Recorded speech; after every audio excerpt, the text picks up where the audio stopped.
Welcome to another episode of A Walk in the Park. My next guest is the fantastic Alessandra Szilagyi.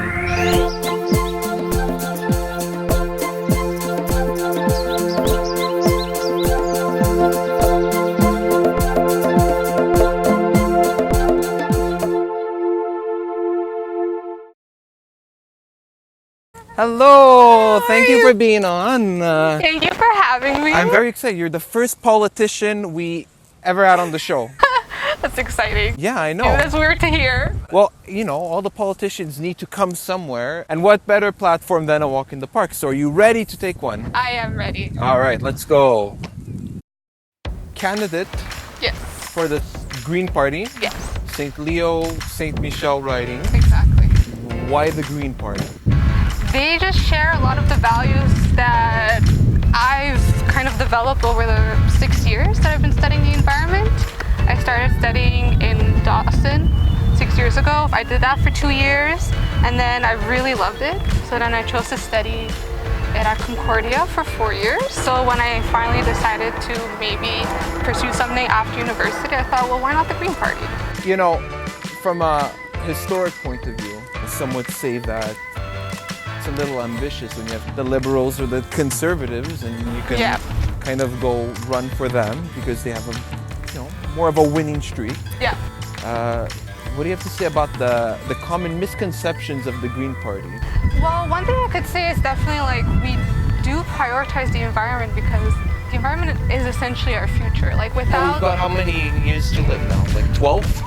Before something happens? Well, right now we're at plus 1 degree Celsius of annual global temperature. And in only 15 years, we're going to reach 1.5 degrees Celsius. And that's kind of when things are going to start getting a lot worse than they already are now. Basically, the Green Party is just, they prioritize the environment because it is important, but there's so much more than that too. They want to deal with reducing poverty across Canada, creating a universal basic income of $15 per hour, you know, reducing taxes for citizens and reducing our income taxes and stop subsidizing corporations and businesses that pollute the most.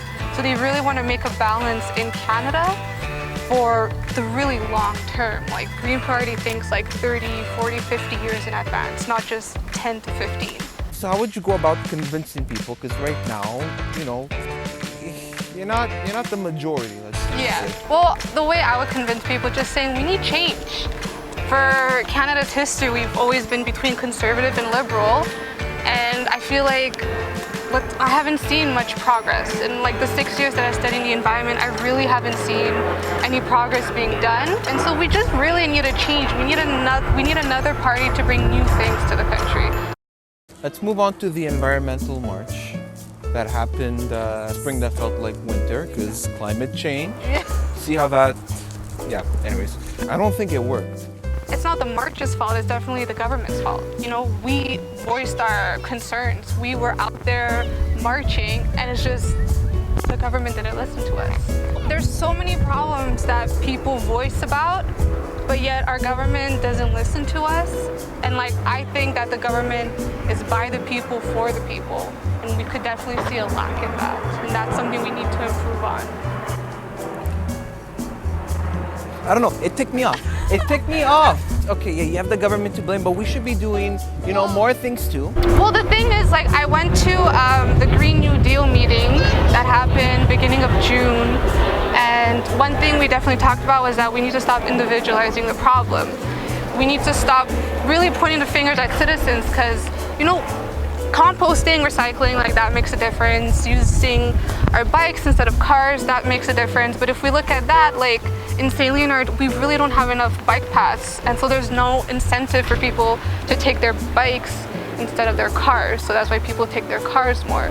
And so, you know, I feel like the population is definitely doing their part, but the government has to too. Because I'm a bit of a skeptic when it comes to the government actually being able to do stuff. When I say our part, I mean, you know, some people said they marched, they posted it on their Instagram, and then they leave it at that and they think that they did their part, and we don't seem to be grasping that issue as well. There's so much we could do as the population, and I feel like that is one thing that's taking like the right path. And then after that, it's just that we need people to listen to us. And we need to be consistent as well to get people to listen to us. Right. It's called ball busting. But it's also like when it comes to climate change, we shouldn't be ball busting. It should be something that the government's thinking about and prioritizing. Of course. Okay, we're gonna play a little game. Okay. I'm gonna challenge you to say something nice about each candidate. So for the Conservatives, for the Liberals, and NDP, I want you to say one nice thing about each of them. Okay. So for the Liberals, I want to say that he has a heart. Who? Trudeau has a heart.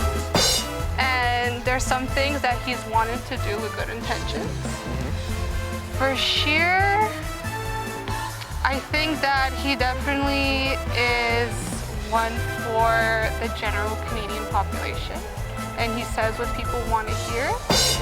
And for the NDP, I think that they have good intentions too. They just need a push like the Green Party does. I don't think our generation is as into or as informed about politics as they should be. But one thing that people tend to do is either vote from the heart or vote strategically. Now, before we get into this, how do you feel about Monsieur Legault, our premier? I think he is definitely not listening to the voices of the people. I think definitely based, as we were talking about before, the climate strike, that happened here, and then he hasn't said anything since then. He hasn't made any progress since then. And I think also with the most recent bill that he's come out with, and the majority of the population's opposition for it, and it's still passed, I think that it's just, he's not really listening to the needs of the Quebecois. Okay, so when we talk about voting strategically and voting from the heart, here's what happened. I voted Liberal. What Philip Couillard said about, families living on a certain amount of money a week was a dick move. Let's be real, a lot of these politicians are dicks. So, I noticed a lot of our generation really being attracted to the Solidaire because of Manon Massé and her policies, which, by the way, let's not forget, there's still a group that wants independence from Canada, okay? Just so people know. But I still found a lot of people choosing to go for her because she was progressive and she was what, they stood for in values. So they voted from their heart for Manon. Now, all those votes could have gone to Couillard, and then they could have possibly, theoretically won. But instead, we got Legault. Now, I called this from a mile away. I said Legault was going to be, he had the potential to win, and that he could possibly win if nobody voted for the Liberals. And that's what happened. Nobody voted for the Liberals except for the strategic voters. Do you vote from the heart or do you vote strategically? I vote from the heart because I think at the end of the day, I want to vote for someone who reflects my values and my beliefs. But I think what happened with the Quebec government, the Quebec elections, is that people want to change. And I think it wasn't only strategic, I think it really did come from the heart as well, because the Liberals were in power and then the PQ came in for a little bit and then it was the Liberals again. And I think, again, the population didn't really see any progress with the Liberals or the progress that they really wanted. And so the CAQ was something new and they brought different things to the table. And so people, I guess they wanted to see how it plays out. Yeah, but next election is too late because, again, super progressive people voted for the Solidaire, even though they knew that they might not win. And then we get Bill 21 because the actual person who was elected got more votes. But I think just having Quebec Solidaire gain as many votes as they did kind of represents overall, people are progressive, they do want change. So even if the vote is small, it still, on a large scale, represents how the population wants change and how the population is thinking differently. And I think that's what's happening with the Green Party in the federal election as well. We're obviously not, we're not getting 50% of the votes. We're still around the 15%. But it still shows we are rising in the polls, and it is showing how people do want change. But when it's something so crucial, and you know that we have a bigot that might come to power, I just don't understand how you can't vote for its main opponent that you know won't do that. It's like, get them, you just don't want them in the office, but they will be people for anybody else. I think also with that, it's like, let's say if we look at the whole situation that happened with Vote 21, the population was very vocal about how against it they were.